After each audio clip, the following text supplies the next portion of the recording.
بسم اللہ الرحمن الرحیم.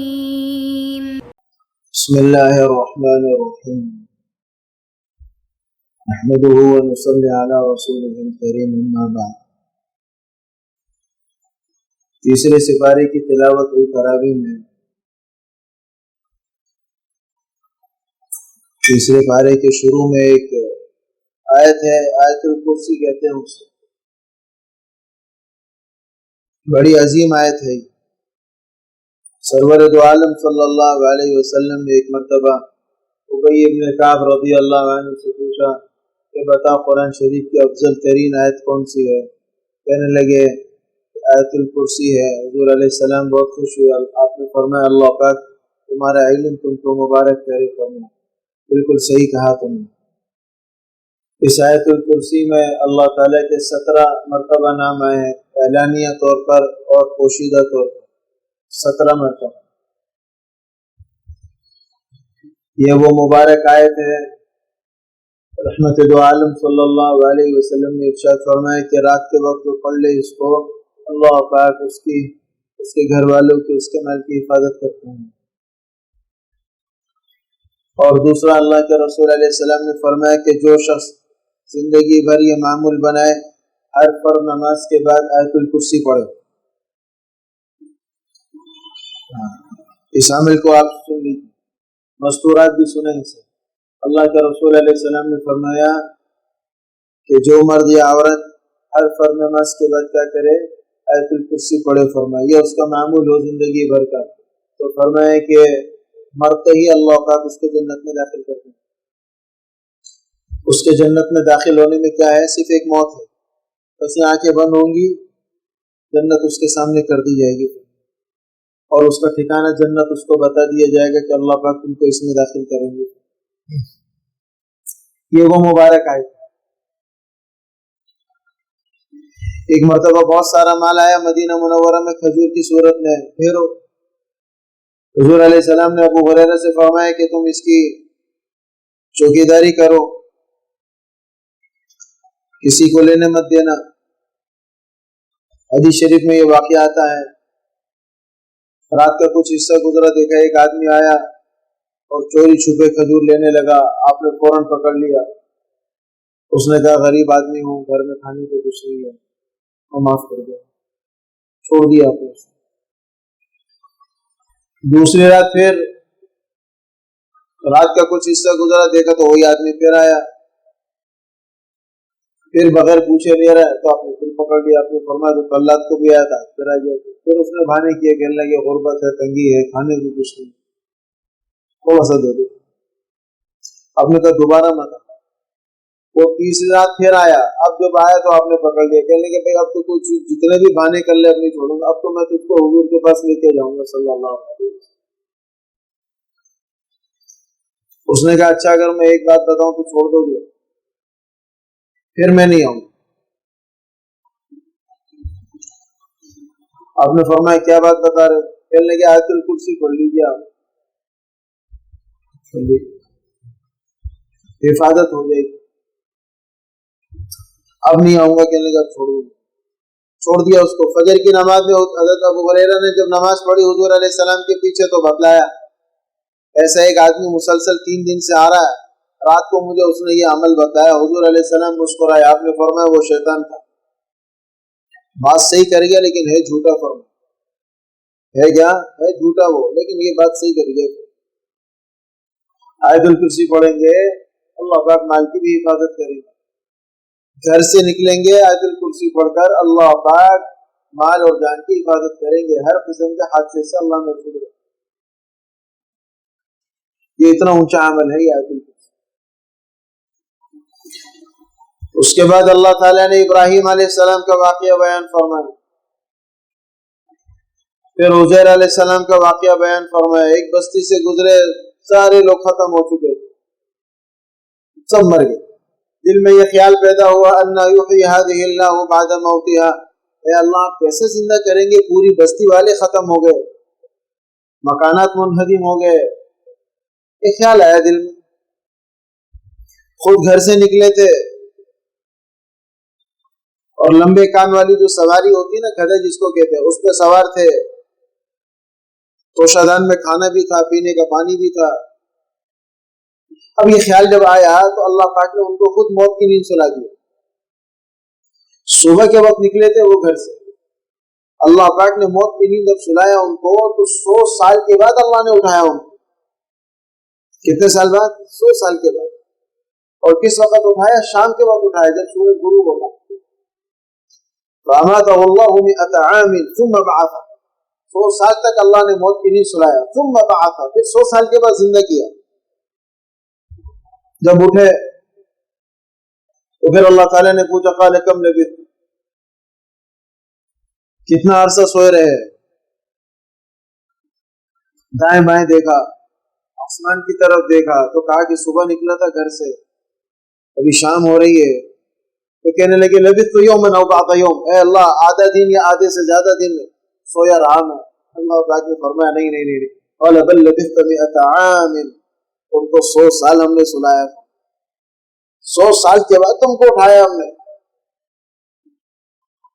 فانظر الى طعامك وشرابك، آپ اپنے کھانے کی طرف دیکھیں. فرمائے جس برتن میں آپ کھانا لے کر آئے، جس برتن میں آپ اپنے لیے پانی لے کر آئے، لم يتسنى، اللہ کی شان دیکھے. فرمائے اس کھانے میں بدبو بھی نہیں ہوئی. 100 سال تک اللہ نے اس کھانے کی بھی حفاظت کی، اس پانی کی بھی حفاظت کی. اللہ ایسے قادر ذات ہیں، حفاظت کرنے پر آ جائے تو 100 سال تک کھانے کی بھی حفاظت فرما دے. 100 سال تک کھانا بھی بدبودار نہیں ہوا. اور جو پانی تھا مشروب، اس میں بھی بدبو نہیں آئی، نہ اس کا رنگ بدلا. پھر آگے ارشاد فرمایا وانظر الی حمارک، آپ اپنے گدھے کی طرف دیکھیے جس پر آپ سوار ہو کر آئے.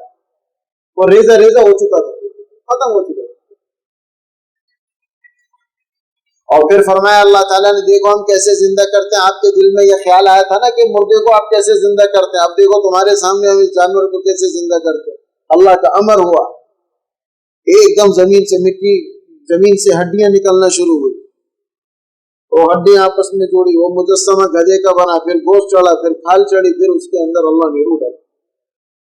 انظر الی طعامک کیف ننشزها ثم نکسوها لحما، دیکھیں آپ اس کو کیسے ہم اس پہ گوشت کو چڑھاتے ہیں. فلما تبین له، اب دیکھ لیا اپنی آنکھوں کے سامنے تو کہنے لگے اعلم ان اللہ علی کل شیء قدیر، میرے اللہ ہر چیز پر. مردوں کو زندہ کرنا اللہ پاک کے لیے کوئی مشکل نہیں، کوئی مشکل نہیں.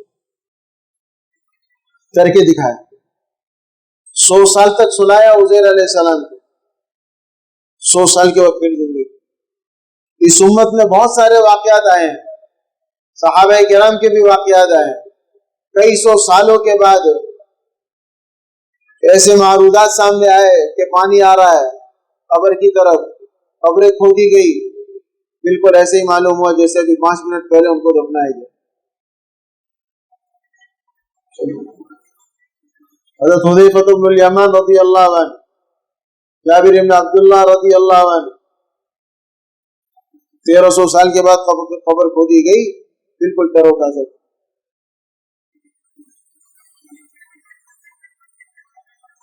آپ گورکھھ سے پوچھ لیں، ہمارے یہاں قبرستانوں میں ان کی نظر میں بھی قبریں پرانی جو ہوتی ہیں وہ اس کو کھولتے رہتے ہیں. کئی قبریں وہ ایسے کھولتے ہیں میت بالکل تر و تازہ ہوتی ہے، کفن بھی ویسے بالکل صاف شفاف ہوتا ہے، دوبارہ پھر بند کر دیتے. 20 سال کے بعد، 50 سال کے بعد وہ ویسے کے ویسے. اللہ جس کو چاہتے ہیں محفوظ رکھتے ہیں اور جس کے لیے حکم کرتے ہیں اس کو ختم کر دیتے. اس لیے جب تدفین کر دی جاتی ہے اور قبر پہ مٹی ڈالی جاتی ہے تو کیا پڑھتے ہیں؟ فرمایا منہا خلقناک. ایک مرتبہ مٹھی بھری تو کیا کہا؟ منہا خلقناک. کیا معنی اس کے؟ اللہ پاک فرماتے ہیں ہم نے تم کو اسی مٹی سے بنایا. پھر دوبارہ مٹی بھری، پھر پڑھا وفیہا نعیدکم، اور ہم نے تم کو اسی مٹی میں دوبارہ بھیج دیا. پھر تیسری مرتبہ مٹی بھری، پھر پڑھے ومنہا نخرجکم تارۃ اخری، اور پھر ایک دن تم کو یہاں سے ہم اٹھائیں گے.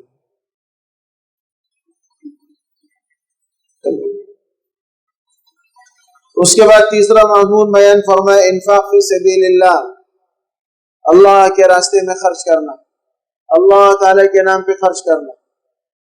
فرمایا اللہ کے نیک بندے وہ ہیں کہ وہ جو بھی خرچ کرتے ہیں اللہ کی محبت کی خاطر کرتے ہیں۔ وَيُطْعِمُونَ الطَّعَامَ، اگر کھانا بھی کھلاتے ہیں عَلَى حُبِّهِ، اس کی خاطر، اللہ کی محبت کے خاطر۔ کسی کو کپڑا دیا اللہ کی محبت کے خاطر، کسی کو کھانا دیا، راشن دیا اللہ کی محبت کے خاطر، اپنی حیثیت کے مطابق کسی کی پریشانی دور کر دی اللہ کی محبت کے خاطر۔ وَيُطْعِمُونَ الطَّعَامَ عَلَى حُبِّهِ، کھانا کھلاتے ہیں ہمارے نیک بندے ہماری محبت کے خاطر۔ اس کو اللہ سے محبت جبھی دیتا ہے، نام نمود کے لیے نہیں دیتا ہے، تعریف کرانے کے لیے نہیں دیتا کہ لوگ میری تعریف کریں، نہیں، اس کو کوئی غرض ہی نہیں ہے، بلکہ اس کو تکلیف ہوتی ہے کہ کسی کو پتہ چل جائے، کوئی تعریف ہو تو اس کو اچھا نہیں لگتا کہ لوگ کیوں تعریف کر رہے ہیں۔ میرا معاملہ تو میرے اللہ کے ساتھ پوشیدہ رہے بس۔ وَيُطْعِمُونَ الطَّعَامَ عَلَى حُبِّهِ مِسْكِينًا وَيَتِيمًا وَأَسِيرًا، مسکینوں کو کھلاتے ہیں، یتیموں کو کھلاتے ہیں، اسیرا قیدیوں کو کھلاتے ہیں، قیدیوں کو بھی کھانا بھیجتے ہیں۔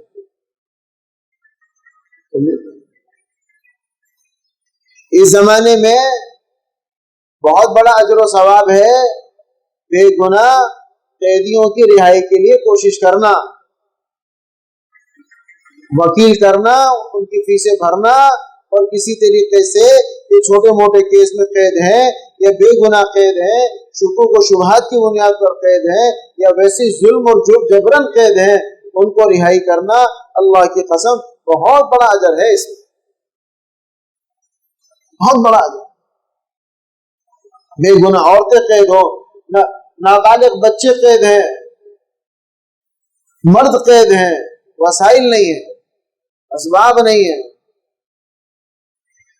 ان پہ مان لگاؤ، یہ رہا ہو جائیں گے، اللہ پاک کتنا خوش ہو۔ اس عمل سے اللہ پاک ہم کو جہنم سے رہائی دے دیں گے۔ جہنم قید خانہ ہے، اللہ پاک اس قید خانے سے ہم کو رہائی دے دیں گے۔ ہم نے اللہ کے بندے کو رہائی دی، اللہ غیرت مند ذات ہے، اللہ ہم کو جہنم سے رہائی دے دے گے۔ الجزاء الاحسان الا الاحسان، اللہ فرماتے ہیں احسان کا بدلہ احسان ہے، تم نیکی کرو ہم تمہارے ساتھ نیکی کریں گے۔ تم نے اللہ کے بندے کے ساتھ نیکی کی، وہ کس کا بندہ ہے؟ وہ اللہ تعالیٰ کا بندہ ہے، آپ نے اللہ کے لیے کیا جل جلالہ۔ اللہ بڑے غیرت مند ذات ہے، وہ اپنے اوپر قرضہ نہیں چھوڑتے، دگنا دیتے ہیں دنیا میں بھی آخرت میں بھی۔ تو اس طرف بھی توجہ کرنی چاہیے، بے گناہ قیدیوں کی طرف بھی متوجہ رہنا چاہیے، معلومات کر لینی چاہیے، لیکن اللہ کے نام پہ للفقراء الذین احصروا فی سبیل اللہ لا يستطيعون ضربا في الارض الذین ينفقون اموالهم باللیل والنہار، صبح شام اللہ کے راستے میں اپنا مال لگاتے، سرا وعلانیہ، پوشیدہ طور پر بھی، اعلانیہ طور پر بھی۔ اللہ تعالیٰ فرماتے ہیں لا خوف علیہم، موت کے وقت کوئی خوف نہیں ہوگا ان کو۔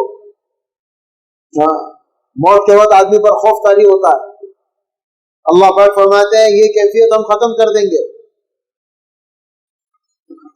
اللہ تعالیٰ جب اپنے بندوں سے راضی ہوتے ہیں تو موت کے وقت کیسے آسانی کرتے ہیں، ایک تو روح بڑی آسانی سے نکلتی ہے، اور دوسرا موت کے وقت اس کے ماں باپ سامنے کر دیتے ہیں، اس کی والد سامنے کر دیتے ہیں، اس کی والدہ سامنے کر دیتے ہیں، اس کے اور کوئی عزیز سامنے کر دیتے ہیں۔ آپ لوگوں نے بھی سنا ہوگا، میں نے خود سنا، میں نے دیکھا، ہمارے خاندان میں ایسی خواتین تھی، جب موت کا وقت آیا اچانک کہنے لگی فلانی خاتون بلا رہی ہے مجھے، کبھی اپنی والدہ کا نام لیا، ایک نے اپنی ساس کا نام لیا، وہ میری ساس کھڑی ہے مجھے کہہ رہی ہے آ جاؤ آ جاؤ۔ ارے بھائی ہسپتال میں کہاں سے آپ کی ساس آئے گی، اس کو تو مرے ہوئے 40 سال ہو گئے۔ کہہ رہے نہیں بلا لیا آ جاؤ۔ یہ کیوں کرتے ہیں اللہ تعالیٰ؟ آسانی کے لیے، اس کی گھبراہٹ ختم ہو جائے، ایک خوف ختم ہو جائے۔ اب ایک آدمی کے والد کا انتقال ہوا 40 سال ہے، 40 سال ہو گئے، اور جب یہ خود مرنے لگے اور ایک دم اللہ پاک اس کے والد کو اس کے سامنے کر دے تو بتائیے اس کی خوشی کی کیا انتہا ہوگی، کیا حالت ہوگی اس کی خوشی کی۔ اس کی ماں کو اللہ اس کے سامنے کر دے اور ماں اس کو کہ بیٹا آ جا، وہ اس کو نظر آ رہا ہے باقی کسی کو نظر نہیں آ رہا۔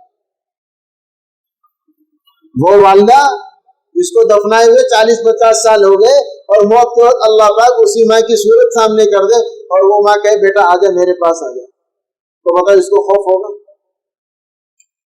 ولا خوف علیک، اللہ پاک فرماتے خوف نہیں ہوگا اس کو، ولا هم يحزنون، کہ قبر کے اندھیرے میں قیامت کے دن اس کو غم نہیں ہوگا، ہم اس کے لیے آسانی کر دیں گے، ہمارے نام پہ مال خرچ کریں گے، دکھلاوا نہ ہو، نہ منمود نہ، خفیہ طور پہ خرچ کریں۔ اپنے صدقات کو ضائع مت کرو، اللہ پاک نے فرمایا جو خیر خیرات آپ نے دی ہے، جو صدقہ آپ نے دیا ہے، جو مال دیا ہے، اللہ پاک فرماتے ہیں اس کو ضائع مت کرو۔ دو چیزوں سے ضائع ہوتا ہے وہ، یا ایھا الذین آمنوا، اے ایمان والو، لا تبطلوا صدقاتکم، اپنے صدقوں کو ضائع مت کیا کرو۔ کس چیز سے ضائع مت کرو؟ فرمایا ایک چیز بالمن، من کہتے ہیں احسان جتلانا، آپ نے کسی غریب کا بھلا کیا، اب کسی موقع پر آپ اس کے اوپر احسان جتلا رہے 10 لوگوں کے سامنے، ہاں بھائی وہ جو میں نے راشن کا تھیلا دیا تھا چل رہا ہے یا ختم ہو گیا؟ لو آپ نے تو اس غریب کو ننگا کر دیا بھائی،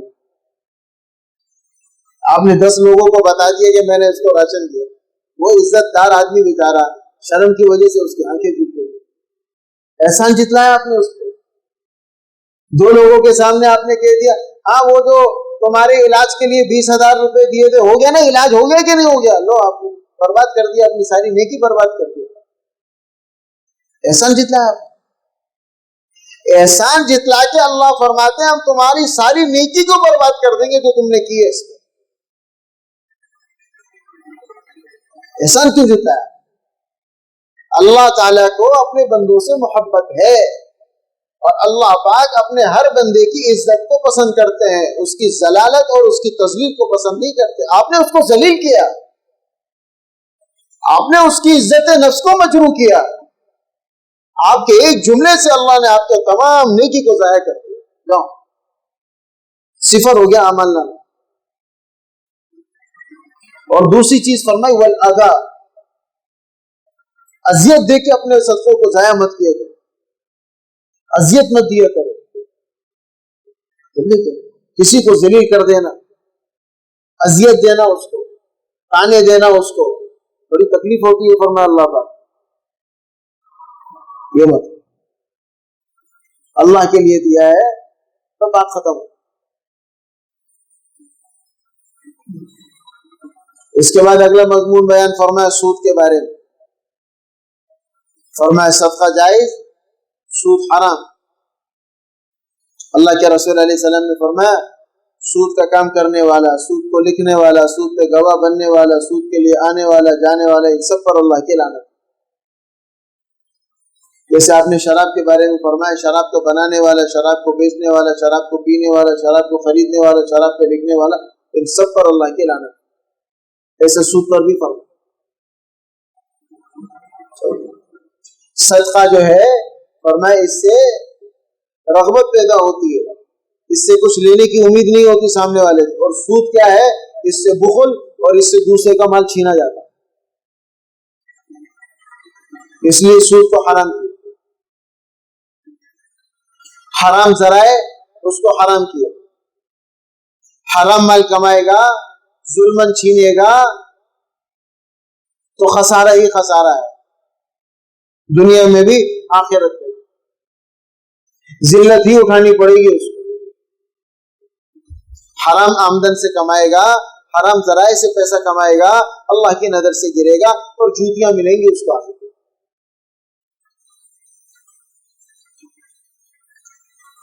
پرانے زمانوں کی بات ہے، اس زمانے میں یہ ریل اور بسیں نہیں ہوتی تھی، ایک صاحب اپنے گاؤں سے نکلے، کہنے لگے کہ ہم جا رہے ہیں تجارت کرنے کے لیے دوسرے گاؤں۔ علاقے والوں نے، گھر والوں نے رخصت کیا، کہنے لگے بچہ جا رہا ہے کاروبار کرنے، تجارت کرے گا، چل پڑا۔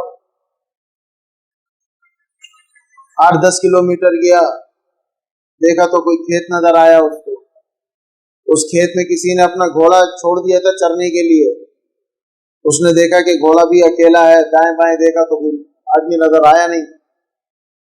اس نے کہا موقع اچھا ہے, پتہ نہیں کتنا پیدل اور جانا پڑے گا, تو تھک گئے. اسی گھوڑے پر بیٹھا اور دوڑ لگے. اور جس آبادی تک اس کو جانا تھا, جب اس کے قریب پہنچا تو دیکھا کہ ایک آدمی اس کو ملا وہاں قریب میں کھڑا ہوا تھا. اس نے پوچھا بھائی گھوڑا تو بہت اچھا ہے, بیچو گے؟ اس نے کہا لو بھائی مفت میں ملا ہے, ہم تو نکلے کاروبار کرنے کے لیے, ابھی تو مفتے میں پیسے مل رہے ہیں. چلیں گے؟ ہاں بالکل بیچیں گے اس کو. چلیں گے؟ کتنے میں بیچو گے؟ چلیں گے 500 درہم میں بیچیں گے.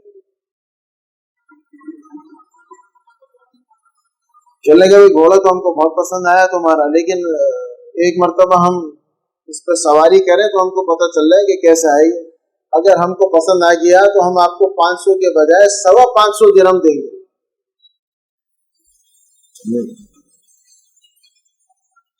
اب اعتماد بٹھانے کے لیے اس آدمی نے اپنے جوتے اتارے, وہ بھی اس کے پاس رکھوا دیے. کہنے لگے آپ فکر نہیں کرو, آپ یہ نہ ہو کہ آپ کو یہ بھاگ رہا ہے, یہ میرے جوتے آپ کے پاس ہیں, میں خالی یہ سامنے تک ایک چکر لگا کے پھرا. وہ جوتے اس کے پاس رکھوائے تو اس کو اطمینان ہو گیا, بھاگنے والا نہیں.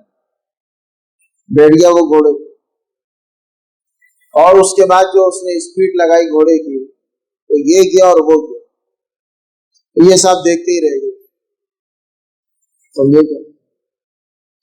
کافی دیر انتظار کیا, وہ آیا نہیں تھا. تو اپنے تھیلے میں وہ دونوں جوتے ڈالے اس کے, اور کہا اب کہاں آگے جانا, چلو واپس اپنے علاقے چلتے ہیں. واپس جب گاؤں آئے تو لوگ جمع ہو گئے, کہنے لگے لو بھائی کاروبار کر کے آئے. لوگ جمع ہوئے, کہنے لگے ہاں بھائی کیا کاروبار کیا؟ کہنے لگے جس بھاؤ میں خریدا تھا اسی بھاؤ میں بیچ دیا, پروفٹ میں یہ 2 جوتے ملے, دیکھ لیجیے. کیا کہا؟ علاقے والوں نے کہا بھائی بزنس کر کے آئے, کتنا کمائے؟ کہنے لگے جتنے میں گھوڑا خریدا تھا اتنے میں ہی بیچ دیا. سامان میں سے جوتے نکالے, کہنے لگے یہ پروفٹ ملا ہے. تو حرام کمانے والے کو آخر میں ملتے 2 جوتے ہی ہیں بھائی, اور خوبصورت سی کمپیوٹرائز گالیاں الگ ملتی ہے ڈھیروں ساری. اب لوگ پرانی گالیاں بھی نہیں دیتے, اب تو ہر چیز کمپیوٹرائز ہوگی نا, تو گالیاں بھی کمپیوٹرائز دیتے. تو حرام کمانے والا, حرام کھانے والا, اس کو آخر میں کیا ملتا ہے بھائی؟ آخر میں 2 جوتے ملتے ہیں. سمجھے؟ آخر میں کیا؟ 2 جوتے. یہ اللہ پاک دلواتے ہیں. اور وہ ضلالت گالیاں الگ ملتی ہیں. جیسے اس نے کہا کہ جتنے میں خریدا اتنے میں بیچا, پروفٹ میں 2 جوتے ملے ہیں. تو اللہ تعالی حرام صدقے کو قبول نہیں کرتے. حلال ایک کھجور کو, ایک کھجور کو. اور اس کے بعد سورہ بقرہ مکمل ہوتی ہے.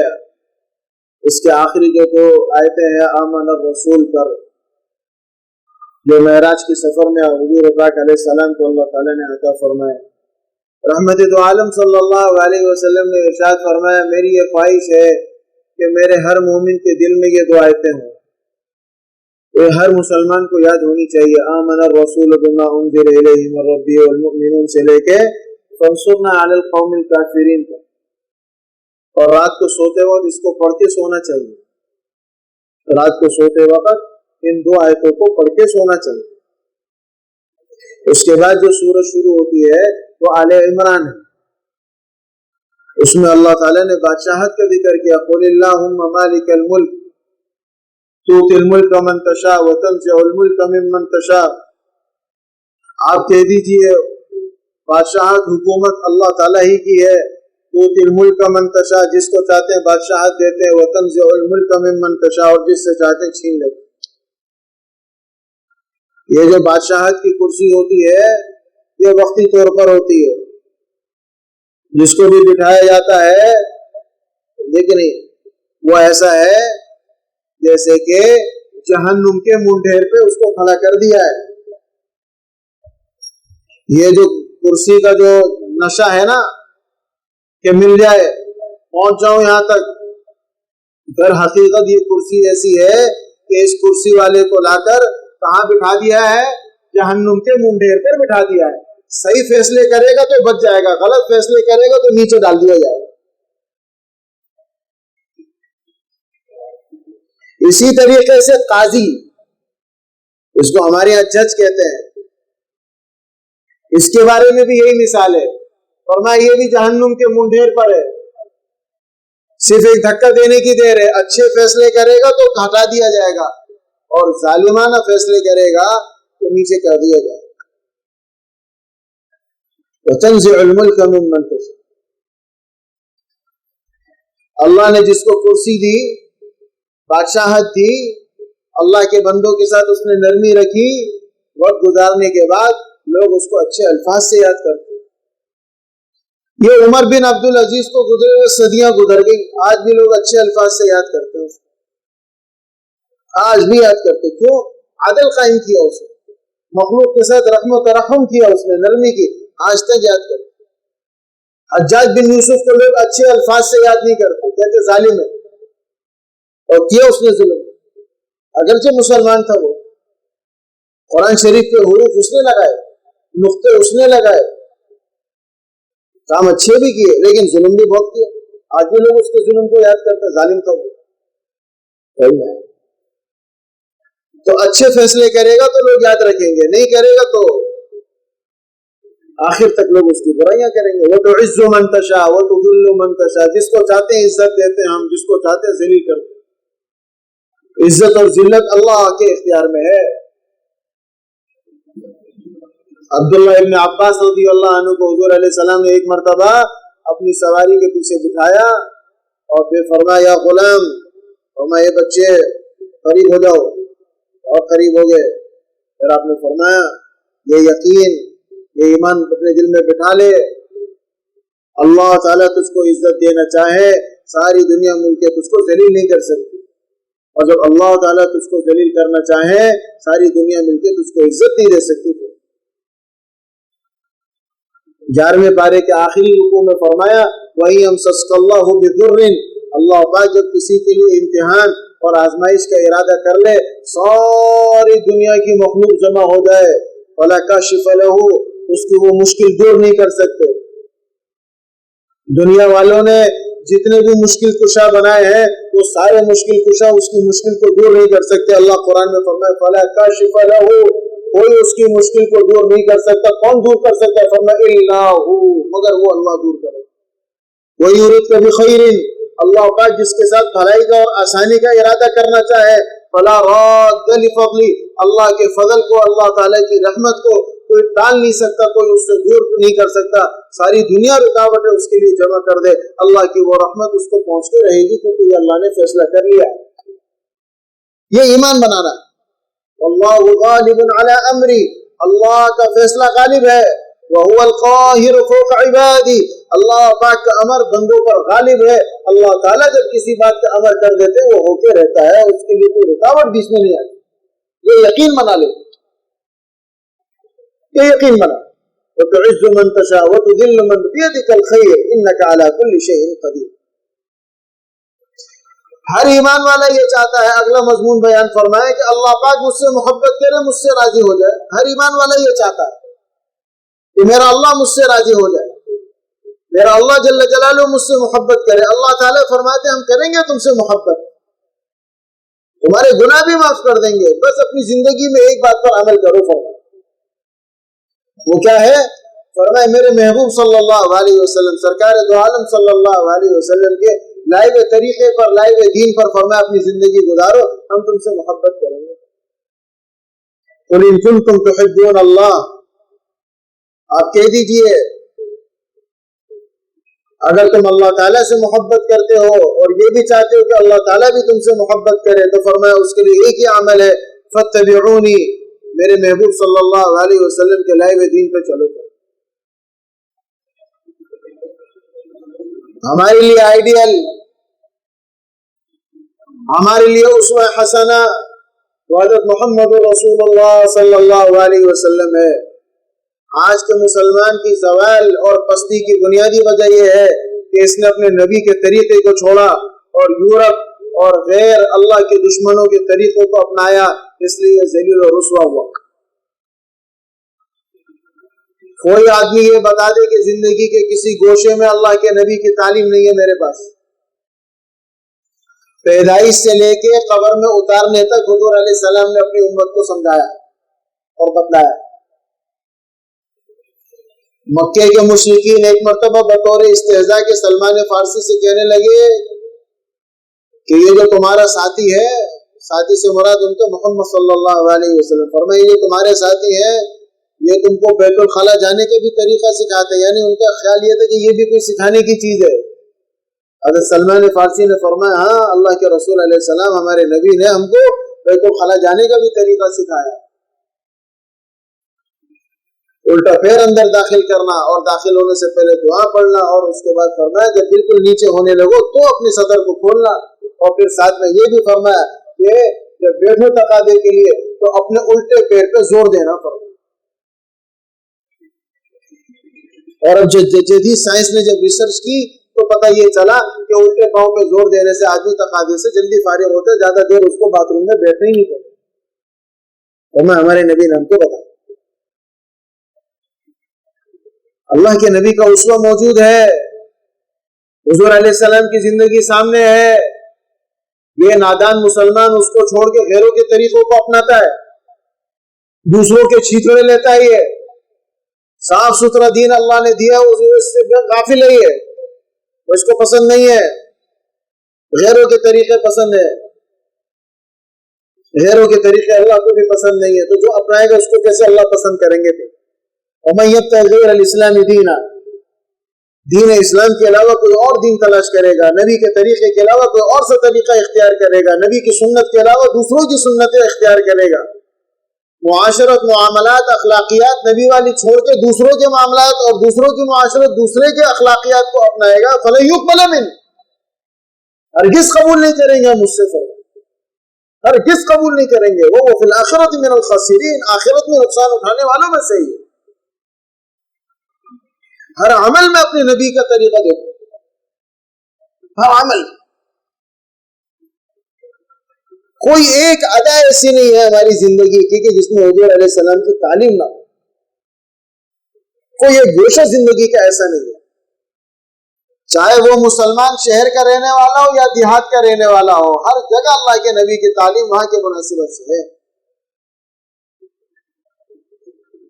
اس کے بعد اللہ تعالیٰ نے مریم علیہ السلام کا واقعہ بیان فرمایا۔ مریم علیہ السلام کو اللہ تعالیٰ نے بغیر شوہر کے بیٹا دیا، ان کی والدہ نے نظر مانی تھی اللہ پاک مجھے بیٹا دے دے تو میں بیت المقدس کے لیے اس کو وقف کر دوں گی، اللہ کے گھر کی خدمت کرے گا وہ، لیکن بجائے بیٹے کے اللہ نے بیٹی دے دی۔ انی نذرت لک ما فی بطنی محررا فتقبل منی فلما وضعتها قالت رب انی وضعتها انثى، نظر مانی تھی بیٹے کی اور دے دی اللہ نے بیٹی۔ اب یہ بیٹا اور بیٹی جو دینا ہے یہ انسان کے اختیار میں نہیں ہے، یہ اللہ تعالیٰ کے اختیار میں ہے۔ قرآن کریم میں فرمایا یَهَبُ لِمَن یَشَاءُ إِنَاثًا، ہم جس کو چاہتے ہیں بیٹیاں دیتے ہیں، وَيَهَبُ لِمَن یَشَاءُ الذُّكُورَ، جس کو چاہتے ہیں بیٹے دیتے ہیں۔ کسی کے یہاں بیٹیاں ہی بیٹیاں ہوتی ہیں، کسی کے یہاں اللہ بیٹے ہی بیٹے دیتا ہے۔ آگے ارشاد فرمایا اور یزوجہم ذکرانا و اناثا، اور جس کو چاہتے ہیں بیٹے بھی دیتے ہیں بیٹیاں بھی دیتے ہیں، دونوں نعمتیں دیتے ہیں۔ اور آگے فرمایا وَيَجْعَلُ مَن يَشَاءُ عَقِيمًا، اور جس عورت کو چاہتے ہیں بانجھ کر دیتے ہیں، اولاد کا سلسلہ رک جاتا ہے۔ لیکن ہمارے یہاں کے مسلمان ایسے ہیں جس عورت کے 2-3 بچیاں ہو جائے تو اس کا شوہر اور ساس سسر وہ ایسے اس کو گھورتے ہیں اور ایسے تانے مارتے ہیں کہ جس طریقے سے یہ عورت جو ہے یہ خود بچہ بناتی ہو، اس کو تانے دیتے ہیں، تیسری بیٹی ہو گئی اس کی، ارے اللہ تعالیٰ سے بات کرو، اس سے کیوں کرتی ہو؟ اس کا کیا قصور ہے؟ اس کے اختیار میں تھوڑی ہے یہ تو اللہ کی دین ہے، یہ تو اللہ تعالیٰ کی دین ہے، بیٹیاں دے بیٹے دے، زور اس عورت میں نکالتے ہیں۔ ظالم ہے ایسے لوگ، ظالم گھرانہ ہے، دین سے بے خبر ہے، دین کی ہوا بھی نہیں لگی ایسے گھر والوں کو جو بچیوں کی پیدائش پہ عورت کو تانا دیتے ہو، بے شرم قسم کے لوگ ہیں۔ بیٹی دے دی مریم علیہ السلام کو اللہ نے، حنا کو بیٹی دے دی، مریم کی والدہ کو کیا دی؟ بیٹی دے دی، اسی بیٹی کو وقف کر دیا۔ اور زکریا علیہ السلام وقت کے پیغمبر، وہاں کے خطیب تھے، ان کی کفالت میں دے دیا، وکفلھا زکریا، زکریا کی کفالت میں دے دیا۔ وہ محراب کی طرف ایک کمرہ بنا ہوا تھا، اسی میں رہتی تھی مریم، اور تالا لگا ہوا ہوتا تھا، چابی جو ہے وہ زکریا علیہ السلام کے پاس ہوتی، وہ خالو تھے۔ مریم زکریا علیہ السلام کی اہلیہ اور مریم کی والدہ یہ آپس میں دونوں بہنیں تھیں۔ اب جس وقت زکریا علیہ السلام تالا کھول کے آگے حال احوال پوچھتے تھے مریم سے، تو جناب کمرے کے اندر قسم قسم کے تازہ تازہ پھل موجود ہوتے تھے، میوے۔ پوچھتے تھے زکریا علیہ السلام، یا مریم ان لک ھذا، ارے مریم یہ کون دے کے کون تجھے دیتا ہے؟ یہ کمرہ بند ہے، یہ دروازہ بند ہے، چابی میرے پاس ہے، اور یہ تازہ تازہ پھل جو ہے موسم کا، یہ کہاں سے آتا ہے؟ قال یا مریم ان لک ھذا، تو مریم علیہ السلام نے کیا کہا؟ وہ من عند اللہ، یہ میرے اللہ مجھے دیتے ہیں۔ ان اللہ یرزق من یشاء بغیر حساب، اللہ تعالیٰ جس کو چاہتے ہیں بغیر حساب کے رزق دیتے ہیں، بغیر ڈگری کے دیتے ہیں، ان پڑھوں کو دیتے ہیں۔ آپ دیکھ لو معاشرے میں ان پڑھ لوگ، ان کو اخبار پڑھنا نہیں آتا،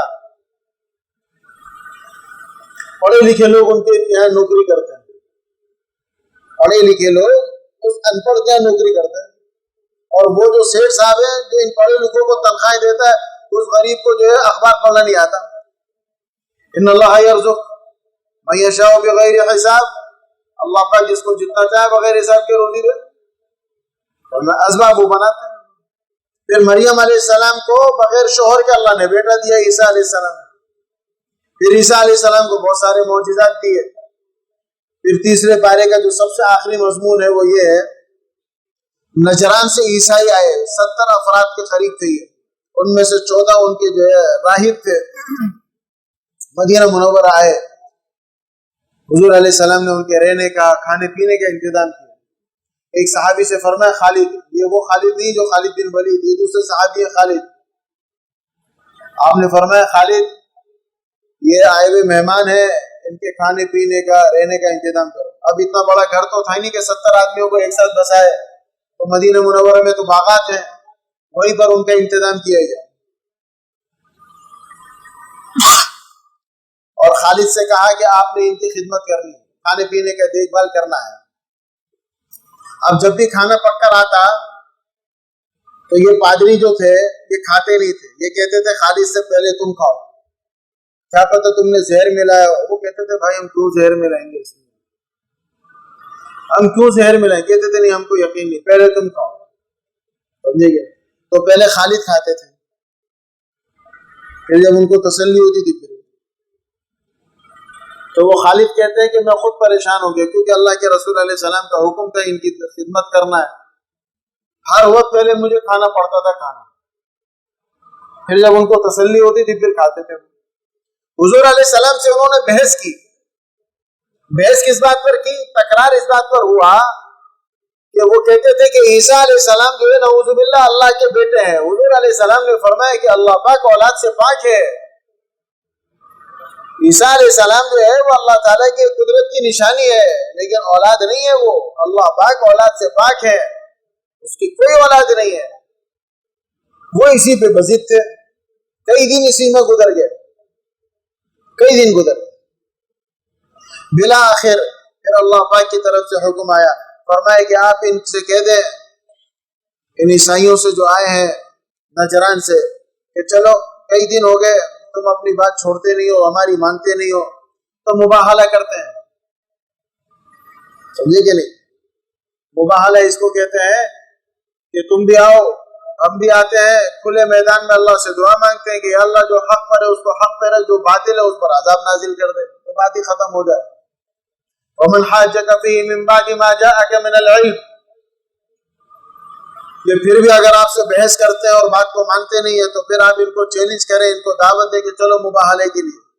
وَقُلْ تَعَالَوْا نَدْعُ أَبْنَاءَنَا وَأَبْنَاءَكُمْ، فرمایا آپ کہہ دیجئے ان عیسائیوں سے تم اپنی اولادوں کو بلاؤ، ہم اپنی اولادوں کو بلاتے ہیں، وَنِسَاءَنَا وَنِسَاءَكُمْ، تم اپنی عورتوں کو بلاؤ، ہم اپنی عورتوں کو بلاتے ہیں۔ اگلے دن حضور پاک علیہ السلام جب نکلے تو حسین کو اپنے کندھے پر بٹھایا تھا آپ نے، اور حسن کا ہاتھ پکڑا، فاطمہ پیچھے تھی، علی اس سے پیچھے آ رہے تھے، اور ان نجرانیوں سے کہا جو آئے تھے نجران سے، اس پادری اور عیسائی، کہنے لگے چلو، تو ان کی چیخیں نکل گئی، پتہ تو تھا ان ظالموں کے کہ یہ اللہ کا نبی برحق ہے، تو جا کے منت سماجت کرنے لگے حضور علیہ السلام سے، فرمایا کہ آپ واپس ہو جائیں، اور ان میں جو بڑا پادری تھا وہ صلیب لگا کر آیا تھا، اس نے کہا کہ روکو، اللہ کی قسم یہ زمین پر وہ پاکیزہ نفوس ہے، اگر ایک مرتبہ انہوں نے ہاتھ اٹھا دیا تو اللہ پاک ہم سب کو زندہ زمین میں دھنسا دے گا، ان کو روکو، جانے مت دو، آگے فرمایا۔ وہ سارے آگے حضور علیہ السلام کی منت سماجت کرنے لگے، کہنے لگے ہم جزیہ دیں گے، ہم مال دیں گے، رہیں گے اپنے عقیدے پر، لیکن آپ واپس ہو جائیں، آپ واپس ہو جائیں۔ ثم نبتهل فنجعل لعنة الله على الكاذبين، حضور علیہ السلام پھر واپس ہو گئے، پھر واپس۔ آپ نے دیکھا ہوگا بعض لوگ جب اپنے مسائل میں، اختلافات میں بہت زیادہ مشکل میں آ جاتے ہیں نا، کسی ظالم نے کچھ چیز قبضہ کر لی، مال قبضہ کر لیا، یا کچھ دعویٰ کر دیا، یا اس پہ تہمت لگا دی، تو وہ کہتے ہیں کہ چلو آؤ مسجد میں 2 رکعت نماز پڑھتے ہیں، پھر اللہ سے دعا مانگتے ہیں، یا اللہ ہم میں سے جو بھی جھوٹا ہے اس پر اپنا قہر اور غضب نازل کر دیں۔ جھوٹا آدمی کبھی مسجد میں نہیں آئے گا، یا آپ لکھ لیجئے اس بات کو۔ فراری آدمی، دھوکے باز آدمی، منافق قسم کا آدمی، آپ اگر اس کو کہیں گے کہ بھائی کورٹ کچہری کو چھوڑو یار، کوئی کورٹ کچہری کرنے کی ضرورت نہیں، چلو مسجد چلتے ہیں، وضو خانے میں وضو کرتے ہیں، 2 رکعت نماز پڑھتے ہیں، اس کے بعد پھر ہاتھ اٹھاتے، تم بھی ہاتھ اٹھاؤ، میں بھی ہاتھ اٹھاتا ہوں، پھر اللہ سے مانگتے کہ یا اللہ ہم میں سے جو جھوٹا ہے، ہم میں سے جو غلطی پر ہے، اے اللہ اس پر اپنا غضب نازل کر دے۔ اور یہ بھی میں آپ کو بتاؤں، جس نے یہ عمل کیا ہے وہ آدمی پھر بچا نہیں ہے، اس کو آپ ہلکا نہ سمجھیے گا، اس کو کبھی ہلکا نہ سمجھنا، لیکن یہ ضرور ہے کہ غلط آدمی کبھی آئے گا نہیں مسجد میں، ہیلے بہانے کرے گا، آپ لاکھ کوشش کر لیں اس پر، وہ ہمیں ہیلے بہانے کرے گا، نہیں ایسے نہیں، ایسا نہیں، ایسا نہیں، ایسا، وہ آئے گا نہیں، آپ کو اس کو پتا ہے یہاں میری تباہی ہے، یہاں میری تباہی ہے، مسجد کبھی نہیں آئے گا۔ اس کو کہتے ہیں مباہلہ، کہ چلو آؤ مسجد میں بھائی دعا مانگتے اللہ پاک سے، براہ راست دعا مانگتے ہیں، جو ہم پہ ناجائز اور غلطی پر ہے اللہ اس پر اپنا قہر اور اپنا غضب نازل کر دے گا، تو 2 سے 3 دن میں پتہ چل جائے گا، اور نازل ہوا، نازل ہوا ہے۔ کتابوں میں ایک واقعہ آتا ہے، ایک یمنی کی زمین تھی، یمن کا رہنے والا تھا، اس کی زمین تھی، اس پہ کسی اور نے قبضہ کیا، اس نے بہت کوشش کی، سمجھایا، لیکن وہ قابض جو تھا وہ تیار نہیں تھا، وہ اس کو لیا حرم شریف میں، حرم شریف میں لانے کے بعد اس نے کہا طواف کرتے ہیں پہلے، پھر اس کے بعد دعا مانگیں گے، ہم میں سے جو غلطی پر ہے اللہ اس پر اپنا غضب نازل کر دے۔ وہ بے وقوف ظالم آدمی جو ہے وہ بھی آ گیا، اس نے کہا ٹھیک ہے، طواف کیا، طواف سے فارغ ہوئے، پھر ہاتھ اٹھائے دونوں نے، یمنی حق پر تھا، وہ دوسرا غاصب تھا، قابض تھا، وہ دعا کر کے جیسے ہی نکلے، چلتے رہے، جہاں حدود حرم سے نکلے، جہاں حدود حرم ختم ہوا، وہ قابض آدمی جس نے اس یمنی کی زمین پہ قبضہ کیا تھا، اللہ پاک نے اسی وقت حدود حرم سے نکلتے اس کو زمین میں دھنسا دیا، زمین میں دھنسا دیا۔ اللہ پاک ہم سب کی حفاظت فرمائے۔ اللہم انا نسألک الہدی والتقی والعفاف والغنی، اللہم ارنا الحق حقا وارزقنا اتباعہ وارنا الباطل باطلا وارزقنا اجتنابہ۔ اے اللہ ہم سب کی گناہوں کو معاف فرما دیجیے، اے اللہ خطاؤں کو معاف فرما دیجیے، اے اللہ جو گناہ دن کے اجالے میں ہوئے، رات کے اندھیروں میں ہوئے، عمدن ہوئے، خطاً ہوئے، اے اللہ ہم کر کے بھول گئے، اے اللہ اعمال نامے میں لکھے ہوئے ہیں، اے اللہ ہمارے اعمال نامے سے ہمارے گناہ مٹوا دیجیے، اے اللہ فرشتوں سے بلوا دیجیے، اے اللہ ہم خود سب اپنے گناہوں کا اقرار کرتے ہیں اور اپنے آپ کو مجرم پیش کرتے ہیں. اے اللہ خطا کار ہیں، سیاہ کار ہیں، ناشکرے ہیں. اے اللہ ہماری خطاؤں کو لغزشوں کو معاف فرما دے. ہمارا یہ ایمان ہے آپ کے سوا ہمارا کوئی رب نہیں ہے، آپ کے سوا ہمارا کوئی خالق نہیں ہے، آپ کے سوا ہمارا کوئی مشکل کشا نہیں ہے، آپ کے سوا ہمارا کوئی حاجت روا نہیں ہے، آپ کے سوا کوئی گناہوں کو معاف کرنے والا نہیں ہے. وَمَن يَغْفِرُ الذُّنُوبَ إِلَّا اللَّهُ. اے اللہ آپ بھی معاف کرنے والے ہیں. اے اللہ آپ بھی پردہ پوشی کرنے والے ہیں. اے اللہ ہم گناہوں کو معاف فرما دے. ہمارے اے اللہ گناہوں پہ پردہ پوشی فرما. اے اللہ ہمارے عیب دنیا اور آخرت میں کسی پہ ظاہر نہ فرما. اے اللہ ہمارے عیب دنیا اور آخرت میں کسی پہ ظاہر نہ فرما. یا ارحم الراحمین ہمیں اپنی آنکھوں میں چھوٹا کر دے اور لوگوں کی آنکھوں میں بڑا کر دیجئے. اے اللہ ہمیں اپنی آنکھوں میں چھوٹا کر دیجئے، لوگوں کی آنکھوں میں بڑا فرما دیجئے. اے اللہ یا اللہ یہ بابرکت مہینہ اے اللہ اس کی رحمت ہے، اس کی برکت اور مغفرت ہم سب کو نصیب فرما. تمام ایمان والوں کو نصیب فرما. دن کا اے اللہ دن کے روزے رکھنا اور اس کو قبول فرما لیجئے. رات کا قیام آسان فرما دیجئے. اے اللہ تہجد کی ادائیگی کی توفیق نصیب فرما دیجئے. یا ارحم الراحمین اولادوں کو نیک اور صالح بنا دیجئے. یا ذا الجلال والاکرام اے اللہ جو مقروض ہیں، اے اللہ قرضوں میں دبے ہوئے ہیں، اے اللہ ان کے قرض کا انتظام غیب سے فرما دے، اس ماہ مبارک کی برکت سے فرما دے. اے اللہ آپ مسبب الاسباب ہیں، اسباب کے بنانے والے آپ ہیں. اے اللہ غیب سے اسباب بنا دیجئے. اے اللہ ان کا قرض کا انتظام غیب سے فرما دیجئے اور یہ بوجھ ان کے سر سے اتار دیجئے.